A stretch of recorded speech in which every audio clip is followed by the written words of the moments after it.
அடுத்ததாக, இறந்தவரை காலதாமதமாக அடக்கம் செய்தால் கபூர் வேதனை எப்போது அப்படின்னு சொல்லி திருவண்ணாமலை முஸ்தாக் என்பவர் ஷார்ஜாவிலேருந்து கேட்குறார். அதாவது ஒருத்தர் இறந்துட்டான்னு வைங்க, இறந்தவுடனே கபூர் வேதனைன்னு விளங்கி வச்சுருக்குறோம். அந்த கபூர் வேதனைக்கு டைம் என்ன? இறந்தவரை நீங்கள் 3 நாளைக்கு கூட வச்சுருப்பீங்க, 3 நாளைக்கு கபூர் வேதனை இருக்காதா? இறந்தவரை நீங்கள் 10 நாள் கழிச்சு கூட என்ன செய்வீங்க? ஒரு அரசாங்கத்தில் சில சட்டத்திட்டங்களை போட்டு 10 நாளைக்கு பாடியை வச்சுட்டு அப்புறமேல் பாடியை தருவான். நீங்கள் 10வது நாள் கொண்டே அடக்கம் பண்ணுவீங்க. என்றைக்கு அடக்கம் பண்ணுறீங்களோ அன்றைக்கி தான் கபூரா? ஒரு கேள்வி வருதில்ல. கபூருங்கிறது இறந்த உடனே நடத்தக்கூடிய ஒரு விசாரணை. அந்த விசாரணை என்பது நம்ம கையில் தரப்பட்டதா அல்லாஹ் ஒரு முடிவு எடுப்பானா என்று கேட்டால், அந்த கபூரில் அடக்கம் செய்கிறதுன்ற அந்த ஹதீஸை மட்டும் வச்சு பார்த்தால் கபூரில் வச்ச உடனே தான் கேள்வின்னு வருகிறது. ஆனால் அப்படி அர்த்தம் செய்ய முடியாது. ஏன் முடியாதுன்னு கேட்டால், கபூர்லேயே அடக்கம் செய்யப்படாதவங்கள என்ன செய்வீங்க? கபூரில் அடக்கம் செய்யப்படாமல் எரிச்சிடுறாங்க. அவங்களுக்கு கபூர் வேதனை உண்டா? உண்டு. அதே மாதிரி சிங்கம், புலி, கரடி சாப்பிட்டுருச்சு மனுஷனை, அவன் எங்கே இருக்கான்னு தெரியலை.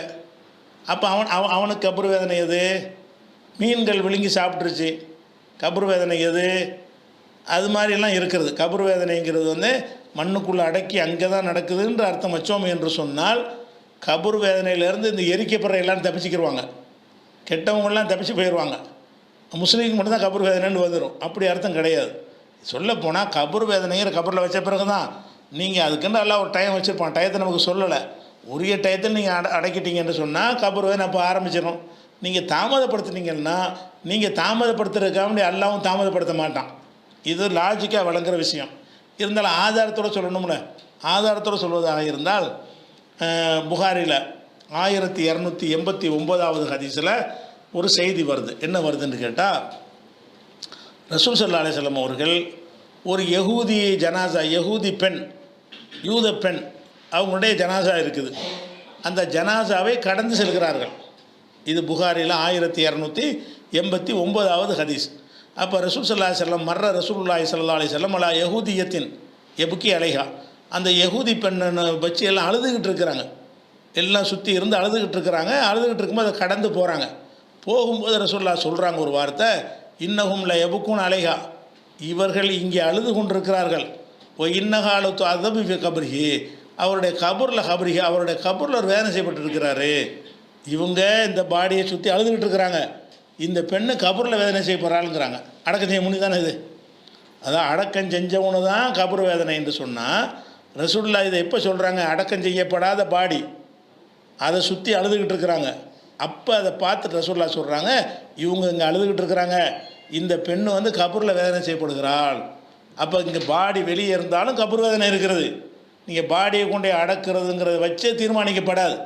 இறந்த உடனே அந்த கபூர் வேதனை வந்துடும். அது அல்லாஹ் என்ன டைம் வச்சுருக்கான்னு சொல்லப்படல நமக்கு. இறந்து 1 மணி நேரத்துலையா, 2 மணி நேரத்துலையா, அரை நாள்லையான்னு ஏதோ ஒரு கணக்கு வச்சுருப்பான்.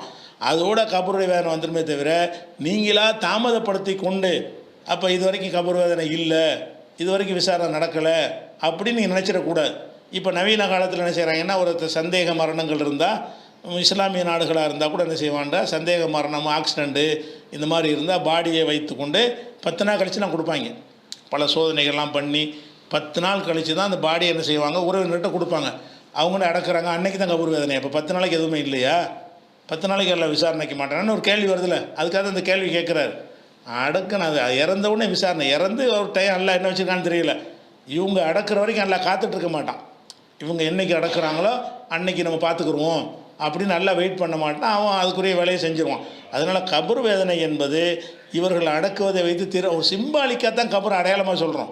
அது ஆலமுல் பர்சகில் நடக்கக்கூடிய வேதனை.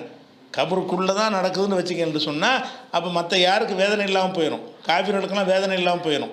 அப்போ கபூர்லங்கிறது சும்மா அந்த இடத்துல அடக்கிறதுனால ஒரு அடையாளத்துக்காக வேண்டியதை ஒரு சிம்பாலிக்காக பேசிக்கிறமே தவிர, உண்மையில் அந்த ரூஹை கைப்பற்றிக்கிட்டு போயிடுறாங்கல்ல, அதில் தான் கேள்வியெல்லாம் கேட்கப்பட்டு விசாரணையெல்லாம் நடந்து ஆலமுல் பர்சகில் வைத்து என்ன செய்கிறான்ல, அந்த தண்டிக்கிறான் என்று தான் அதுக்கு அர்த்தம். அதனால் நீங்கள் அடக்கிறது தாமதமாக்கினாலும் கபருடைய வேதனை அது உரிய நேரத்தில் ஆரம்பித்து விடும். நீங்கள் அடக்கவே செய்யாவிட்டாலும் கபருடைய வேதனை ஆரம்பித்து விடும். எரித்து சாம்பலாக தூவி உலகம் பூரா பரப்பி விட்டாலும் கபருடைய வேதனை ஆரம்பித்து விடும். அதுதான் நம்முடைய நிலைப்பாடு. இந்த 1289 ஹதீஸை சிந்திச்சிங்கன்னா உங்களுக்கு விளங்கிடும்.